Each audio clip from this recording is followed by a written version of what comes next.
билет почетного читателя номер 1 Вышегурова Елизаветы Хасолтовны. От нас научной, что она будет у нас являться постоянным читателем и вне времени вообще, без ограничения. Я вот сегодня вручаю вам.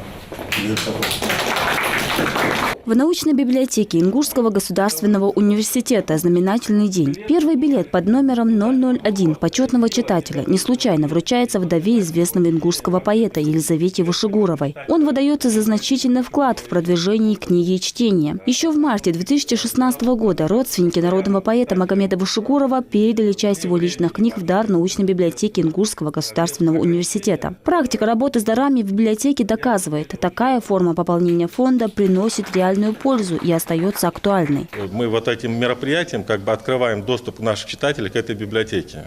То есть теперь всякие желающие читатели наш, в первую очередь, конечно, это преподаватели и студенты Ингушского государственного университета, наши как бы естественные читатели, мы, ведомственная библиотека, могут пользоваться этими книгами, и этими книгами могут пользоваться другие граждане республики, но на вынос мы эти книги никому не выдаем.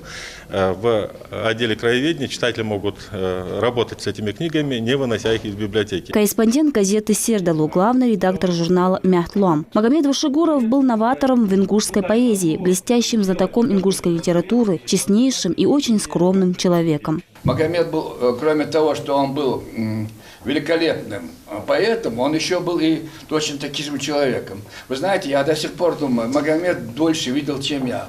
У нас был журнал, который назывался «Луаман Уйре», и он его переименовал «Мяхтлом», если вы помните. И я был с Магомед, зачем ты это сделал?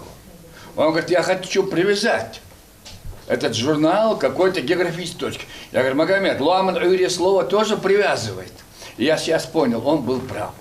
Издания таких писателей, как Ахмед Хамхоев, Амир Плиев, Хамзат Асмиев и не только. Большинство из этих книг сегодня библиографическая редкость. В коллекции Магомеда Вышегурова находятся книги, которые сейчас являются библиографической редкостью. То есть сейчас их купить невозможно. Это издания конца 50-х, 60-х, 70-х годов, которые не переиздавались, и, в общем-то, вот, имея в виду вот последние 20 лет событий разные, которые у нас происходили, очень такие бурные общественные и политические, эти книги сейчас невозможно достать в оригинале. Личная библиотека Магомеда Султановича формировалась несколько десятилетий. Она как будто отражает его профессиональные, творческие и духовные интересы.